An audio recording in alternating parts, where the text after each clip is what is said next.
কোলম্যানের মতো কোচ আমাদের দরকার। এই মানের কোচ, হাই প্রোফাইল মানের কোচ আমরা কেন হাতছাড়া করব? আমাদের অবশ্যই নিতে হবে। সে যেহেতু নিজে কোলম্যান ইন্টারেস্টেড বাংলাদেশে কাজ করার জন্য। এটা বিশাল সুযোগ বাংলাদেশের ফুটবল ফেডারেশনের জন্য একটা বড় সুযোগ যে জাতীয় ফুটবল দলের কোচের যদি এত অনুদান দিয়ে থাকে, অন্য ফেডারেশনগুলো কোনো আপত্তি তুলবে কিনা?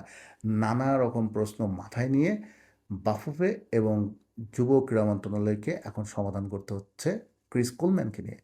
বাফুফে একটা সর্বকালের সেরা চ্যালেঞ্জে পড়েছে কোচ বাছাই।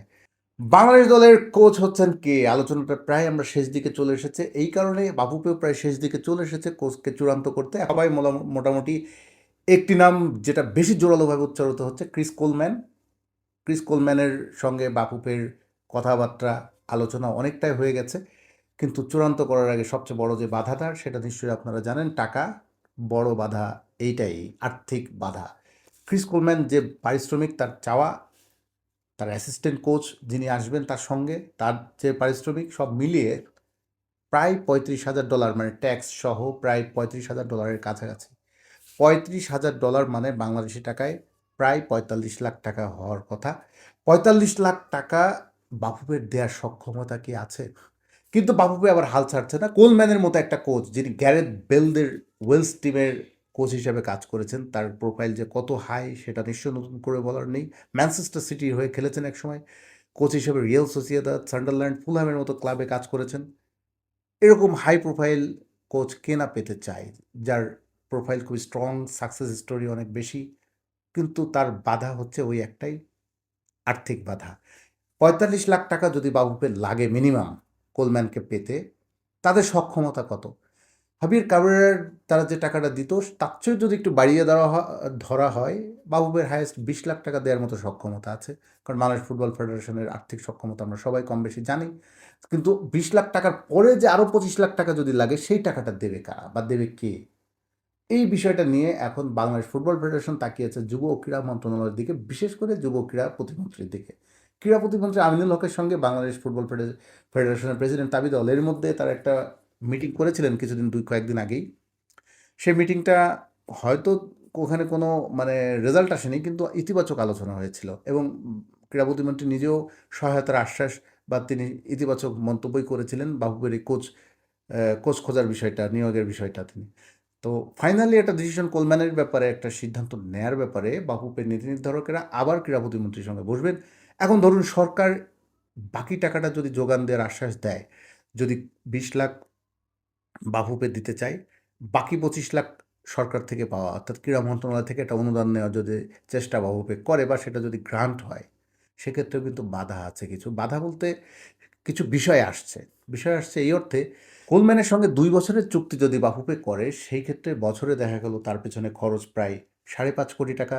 2 বছরে প্রায় আসবে 11 কোটি টাকা। ধরলাম সব মিলে যদি 2 বছর 10 কোটি টাকাও আসে, বাফুফে সর্বোচ্চ দিতে পারবে কত? 4 কোটি টাকা। আর বাকি 6 কোটি টাকা দিতে হবে সরকারকে। যদি সরকারের কাছ থেকে তারা গ্রান্টটা পায় বা সরকারের কাছে অনুদান পায় বা সরকার দিতে যদি রাজি হয় যে আমরা একটা পোর্শনের টাকা আমরা দেব।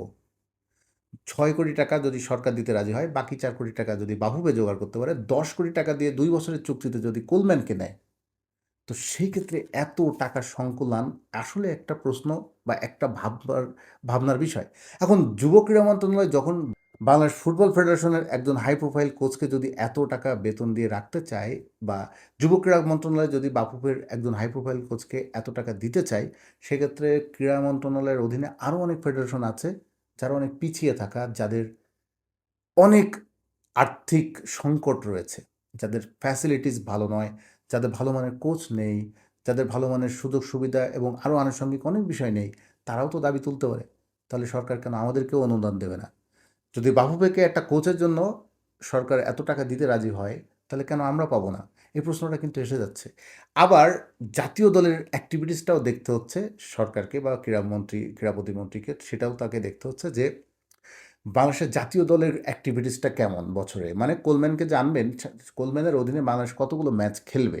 কারণ ফুটবলে হচ্ছে ফিফা উইন্ডোতে খেলে ন্যাশনাল টিম, তো সেখানে হয়তো বছরে 6-7টা ম্যাচই সর্বোচ্চ পেতে পারে। আর সাব যদি হয়, সাবটা আবার হওয়ার কথা শুনছি সেপ্টেম্বর অক্টোবর থেকে পিছিয়ে গিয়ে এটা নভেম্বর ডিসেম্বরে চলে যাওয়ার চান্স, বা সে কথাই শোনা যাচ্ছে যে এবছরে সাব হতে পারে আগামী নভেম্বর ডিসেম্বর। তো মানে সাবটা অনেক দেরি আছে।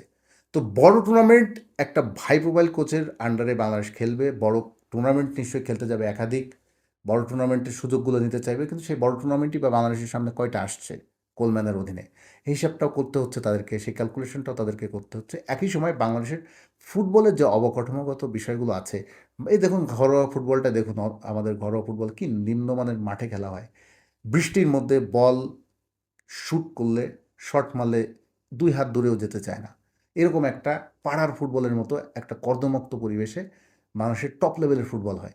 তো এইরকম অবকাঠামোগত জায়গায় আবার কোলম্যানের মতো হাই প্রোফাইল কোচ এসে হতোদ্যম হয়ে যাবে না তো? আবার তার চেয়ে বড় কথা যে আমাদের এই যে অবকাঠামোগত জায়গাগুলোতে আমরা যে পিছিয়ে আছি, আমাদের ঘরোয়া ফুটবলের যে অন্ধকার দিক, সেখানেও তো বিনিয়োগ দরকার। কোলম্যানের মতো কোচ আমাদের দরকার। আমি সেটা বলছি।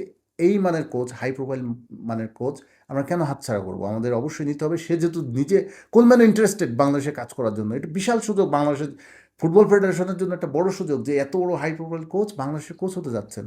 তো এই সুযোগটা আমরা কেন লুফে নেব না? অবশ্যই লুফে নেওয়ার একটা অনেক যৌক্তিকতা আছে, কিন্তু একই সঙ্গে আমাদের অনেক বাস্তবতাও আমার মনে করিয়ে দিচ্ছে ফুটবলে। সুতরাং এই যে যাবতীয় বিষয়গুলো, ঘরোয়া ফুটবলের মানে যে অবকাঠামোগত দুর্বলতা, সেখানকার প্রফেশনালিজম, খেলোয়াড় উঠে আসার যে পাইপলাইনগুলো দুর্বল হয়ে আছে, একই সঙ্গে বাংলাদেশ ফুটবল ফেডারেশনের আর্থিক সক্ষমতা, আবার যুব ক্রীড়া মন্ত্রণালয় এই একজন জাতীয় ফুটবল দলের কোচের যদি এত অনুদান দিয়ে থাকে, অন্য ফেডারেশনগুলো কোনো আপত্তি তুলবে কিনা, নানা রকম প্রশ্ন মাথায় নিয়ে বাফুফে এবং যুব ক্রীড়া মন্ত্রণালয়কে এখন সমাধান করতে হচ্ছে ক্রিস কোলম্যানকে নিয়ে।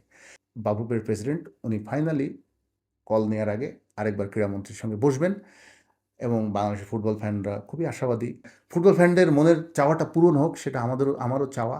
ফুটবল ফ্যানদের প্রত্যাশাটা পূরণ হোক। ক্রিস কোলম্যানের মতো একটা হাই প্রোফাইল কোচ ডাগা উঠে দাঁড়াবে বাংলাদেশ ফুটবলে, হামজা চৌধুরীর মতো ফুটবলার থাকবে বাংলাদেশ দলে, আরও ভালো ভালো মানের ফুটবলার আসছে, অনেকে এসেছেন।